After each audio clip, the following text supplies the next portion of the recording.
let's see. You made it to the second part. Here we go. Ding, ding. All right.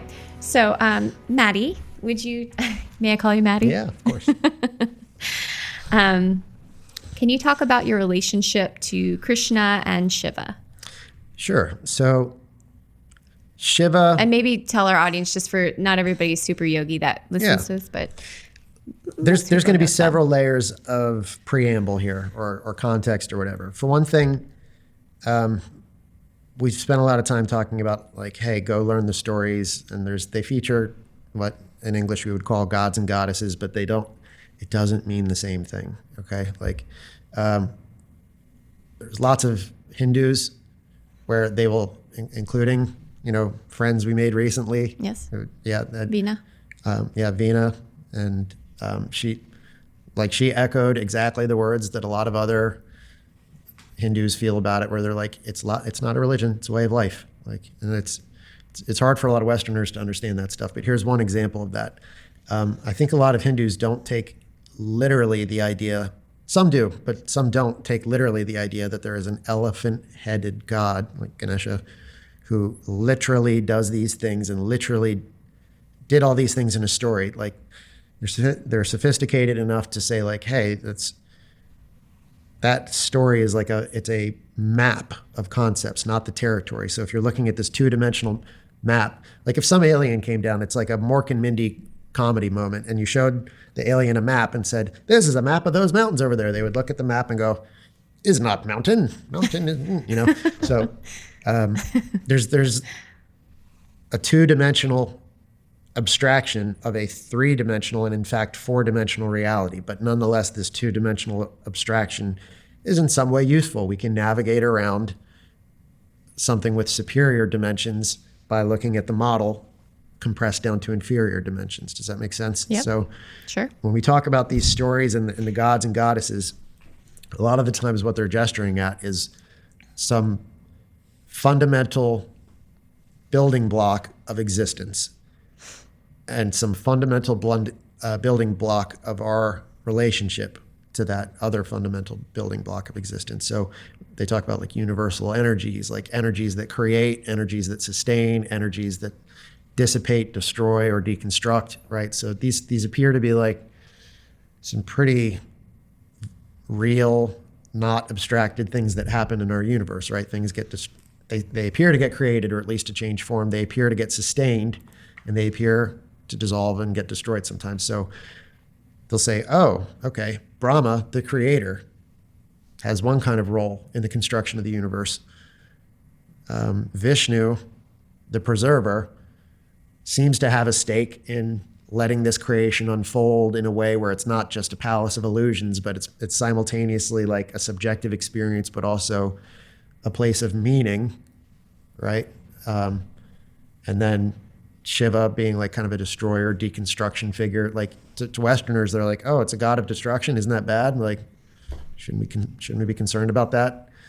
And the answer is no. And even to like, Jews and Christians and Catholics, this really shouldn't be that controversial of a subject, because you're like, hey, isn't God wiping out everything at the end of all this? Like, wasn't that the whole deal? Like, you need to have destruction. Like, there's this process in the body called autophagy, and it's where basically the body eats old dead cells, like if you're fasting. So yes. So like destruct. Yeah. And so we have this kind of vocabulary for these universal forces like creation, sustaining and destroying.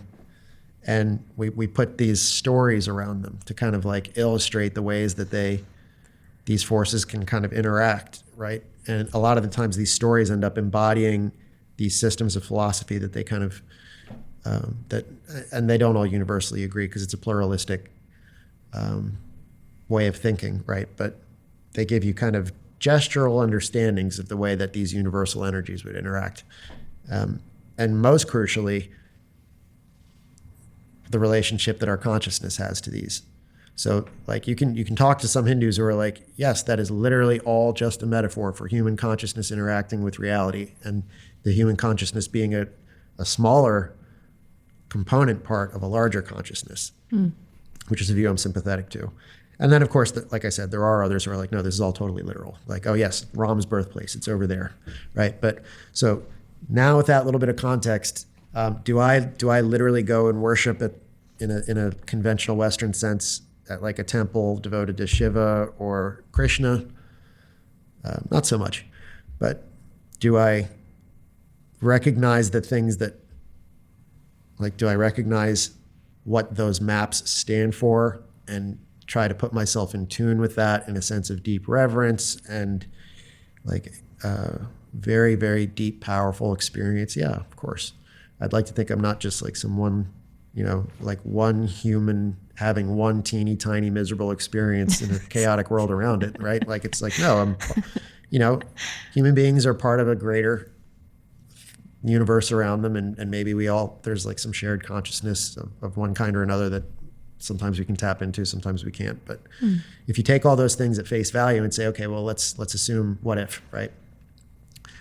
Then the idea of Krishna, who's an avatar of Vishnu, the preserver, Krishna has a stake in the world, right? So Krishna has a stake in seeing that Dharma, or like this kind of state of correctness and morality and purpose and unfolding of the world the way it should unfold without great injustice and without people straying from what they should be doing and fulfilling their purpose, not just on a moral level, but also in terms of potentiality.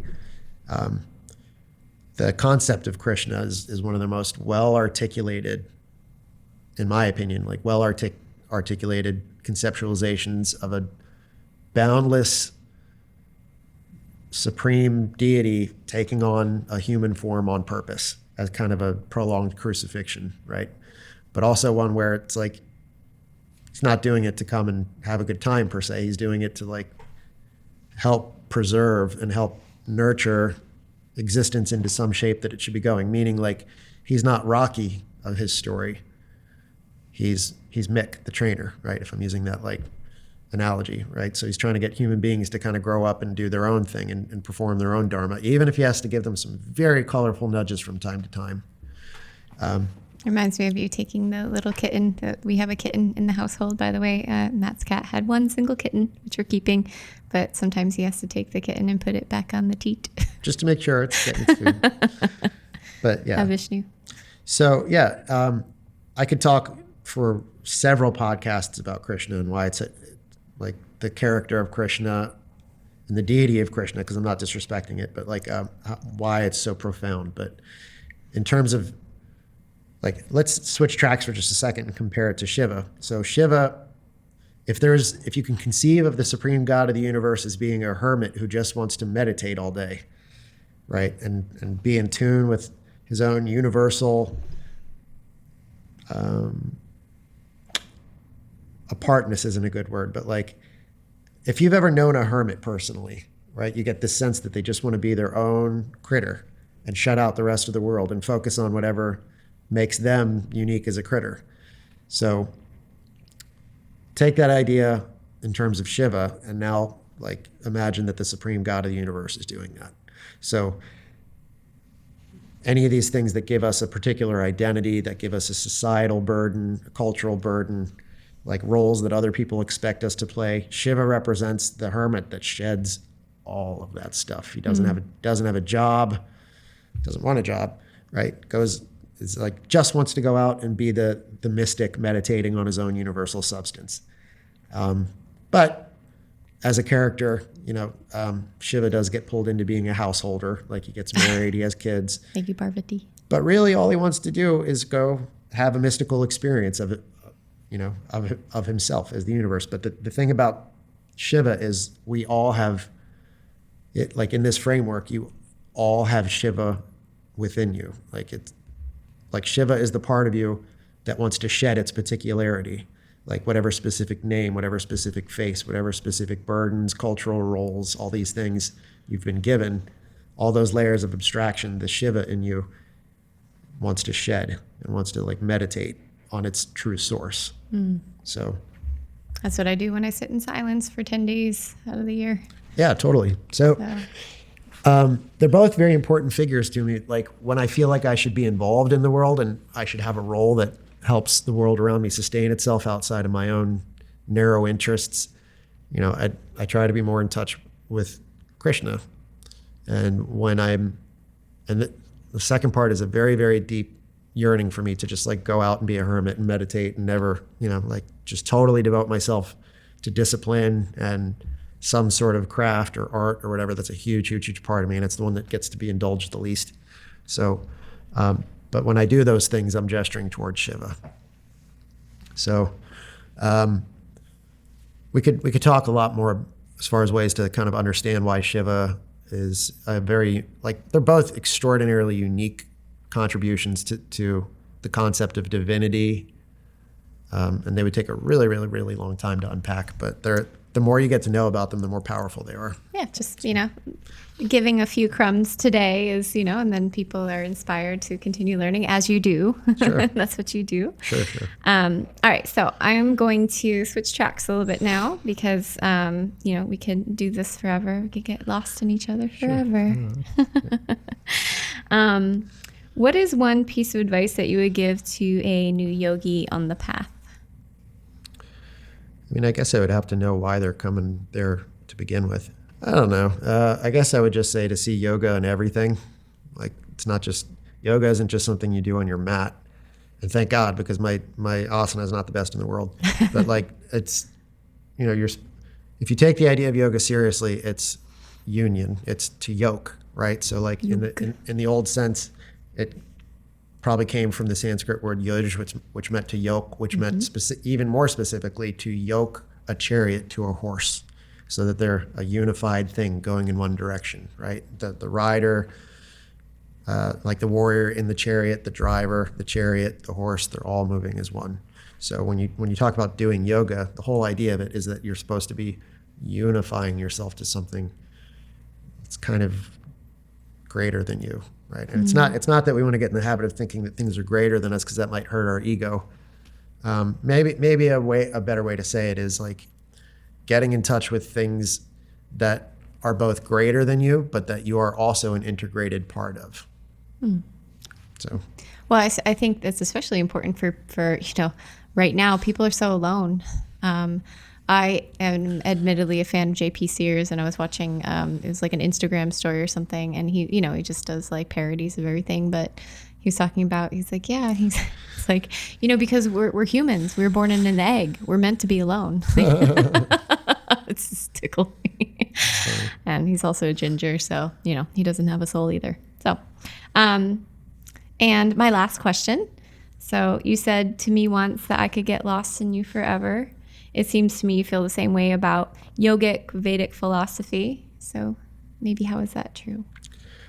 Well, even just at the level of, like my favorite text that I really fell in love with out of all of them is the Mahabharata, which is like the Bhagavad Gita, which we talked about earlier. It's like the most complex one. Yeah, it's just one chapter in it, right? So part of the reason why is because, like, for those of you at home who don't really know a lot about these texts, the Vedas, which are supposed to be the most sacred, Hindu spiritual literature and all that, it's like, it's not like if you read the Bible and then you read the Vedas, you're going to be like, huh? I don't get it, right? Because the Vedas aren't even necessarily supposed to be read per se. They're supposed to be like performed and chanted, right? It's a very specific kind of thing.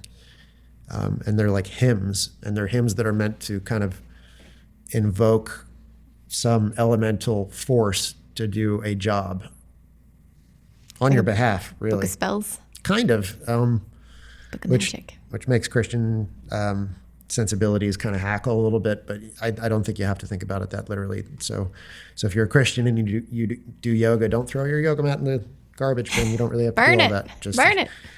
But where I'm going with this is that the Mahabharata it's a way to put a lot of these concepts that before were really just the domain of the priestly class of India, right? The people whose job it was to memorize all these hymns and perform them perfectly. And it's like they spent their whole life training to do it, right? But here's everybody else, like normal, everyday people who want a spiritual experience. And they're not going to have that intense training to understand the concepts that are written in all these things per se.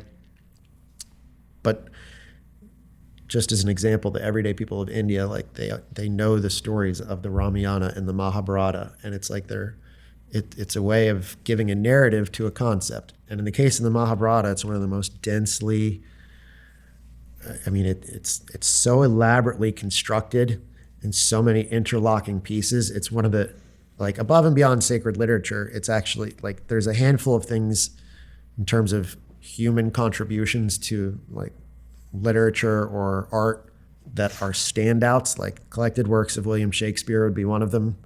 You know, the works of Plato, philosophical works of Plato, right? The Mahabharata would stand toe to toe easily with any of them. It's a huge human achievement, but you can get lost in it forever from a literary analysis standpoint, from a spiritual standpoint. It's just, there's a lot to get lost in. So, and it's the kind of getting lost that is rewarding. So if you always know exactly where you're going, your capacity for discovery is diminished. You have to get lost on purpose sometimes. And in these learning paths with a lot of these subtle materials, sometimes you're showing up on purpose to get lost. And you can't, sometimes you have to rewrite your brain into not thinking that's a bad thing. That was awesome. I'm so happy. We've been trying to plan this for, gosh, I don't know, half a year for you to come out here to the studio and be with me and talk with me. And I hope that you guys really enjoyed this. I really enjoyed it. And this is just a little taste of what you get in our yoga teacher trainings.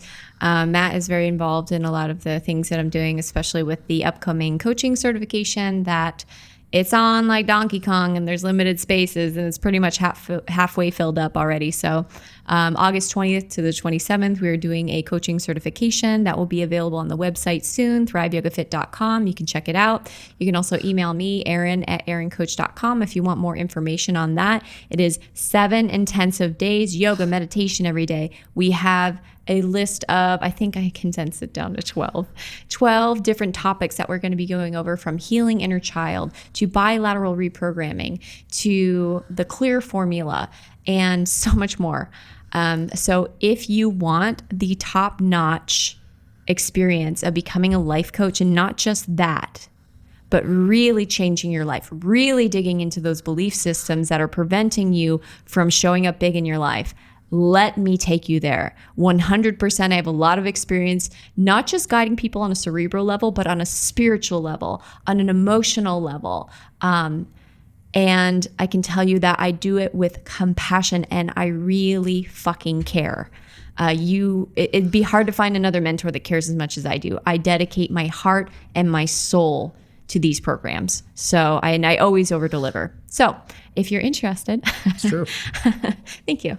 If you're interested, reach out again, Erin at erincoach.com. We have limited spaces. We're about halfway filled up already. It is happening next year in Bradenton, Florida, 7 days intensive. So again, reach out. Yoga teacher training this year starts, if you're local, starts in February 19th, 200 hours. 200 hours you get to spend with me. And we do 1 weekend a month, except for March and I believe July, we do 2 weekends.